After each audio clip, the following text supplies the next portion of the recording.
Hey Lisa, Hi. thank you so much for doing this. Because I know the other day when you were in last, you talked about how someone reached out to you in a Facebook Yes. group, and I could just hear and admire your passion to inspire others. So I just wanted to start by asking you what symptoms you were experiencing that led you to come seek me out. So I couldn't chew without pain, so I wasn't enjoying food anymore.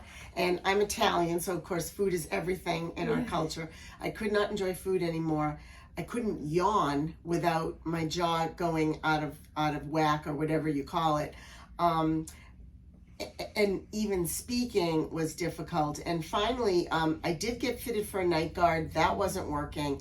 And it was actually my husband who said, he felt really terrible that I was in so much pain.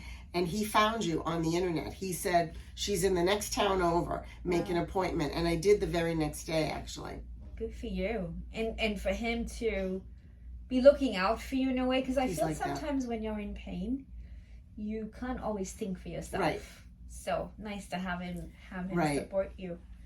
What else had you done to alleviate yourself of those symptoms you talked about besides the mouth guard? Okay, so besides the mouth guard, I would do things like take mega doses of ibuprofen, but that didn't help the jaw from coming, dislocating or whatever the word. I'm not really sure That's the word okay. I'm looking for, but that didn't stop the dislocation. Yeah. Other things there were types of foods I just wouldn't eat, like anything that was difficult to chew. I would avoid it, and thought, this is lousy. Am I going to go through my entire life avoiding those foods? I did do the hot compresses, and those worked pretty well. That's okay. I did do the hot compresses, and those again alleviated the pain. I looked online and I found jaw yoga that you could do, and I tried doing that, but again, it was sort of a temporary thing. It worked a little bit, but the problem was still there. The dislocation of the jaw every time I yawned or moved it in a certain way was still there. Right. So you were really seeing that all that you were trying wasn't really helping you get to the... No, it wasn't making it get better. Yeah, was making a dent. So what has your journey here looked like since you came in? So I came in and you did that was like 2 hours worth of video and photographs and questions, and I had to fill out something separately before I got here. So and then when you actually showed me what the device looked like, I thought to myself, well, how is that going to help? But I was so desperate. I'm willing to try anything at this point. And so I thought, okay, I'm going to give that a shot. So that's how it first started. And then coming in and actually getting the device and having to have it, fitted a little bit each time. But as the journey progressed, things got better, such as you adjusted the device. I no longer needed to wear it with any kind of adhesive. That was huge for me. And then little by little, I started to notice things like, it was just like one day when I noticed my jaw hasn't come, what's the word I'm looking for again? Dislocated at all. And I tried to do it. I thought, I'm going to try to do it. And it didn't happen. And then the pain of chewing had stopped. And when I would come in and you would measure my bite, or not my bite, how far I could open my mouth, and just the fact that every time I came in, it was a few millimeters more. And now with that device, I wouldn't dream of going to bed without that device. And if I'm making a long car trip, like we have a home up in Maine, so when we go up to Maine, I wouldn't dream of driving up to Maine or driving back without that device in my mouth. Or during the summer when I'm home, wearing it.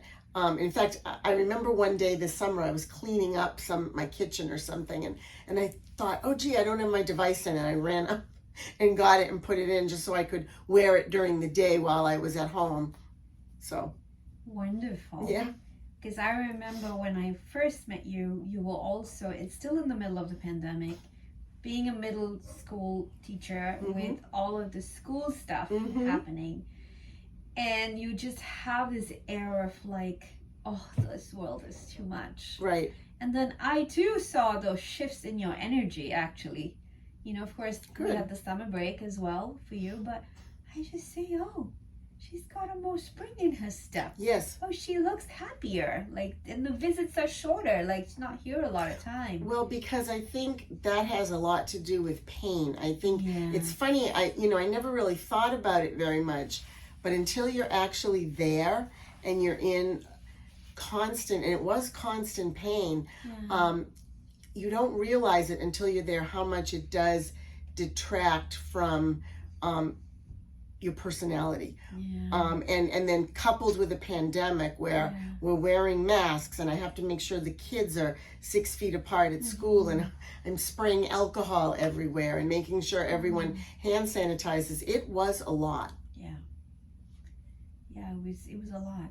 And especially as a teacher, especially to middle schoolers, is a lot that you took on. So I personally want to take this moment to thank you for all that you've done. You're welcome. So from a lifestyle perspective, you said you started to eat more things that you wanted to. And you had started to share about singing, that you were worried about singing. So I sing in the church choir. I've always sang. I've sang all through high school, college, and then as an adult. And of course, in March of 2020, we closed the church. And I had not sung since that point with a group because of COVID.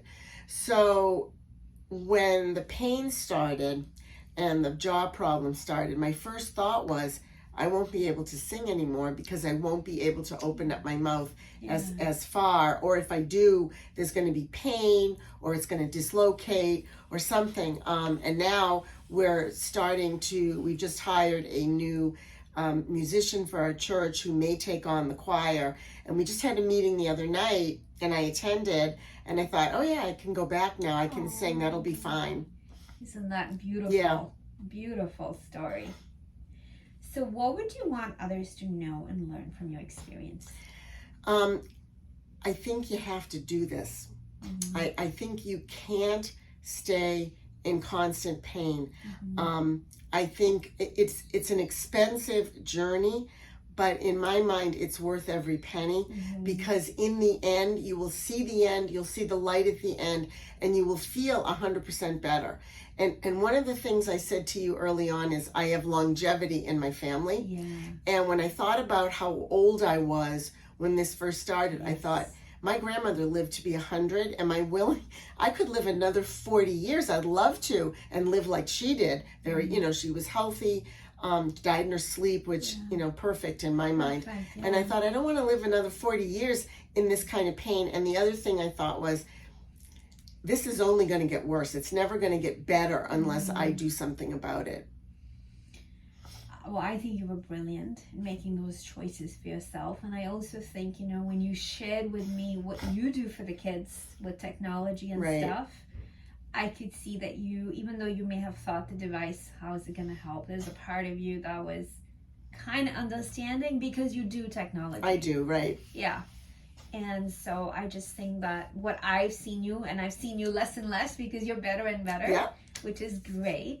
But what I noticed right at the first is what a great teacher you are. Thank you. And I do know that you sitting here to share your experiences from a place of teaching others. So I thank you. You're welcome. And I thank you because you've changed my life. Oh.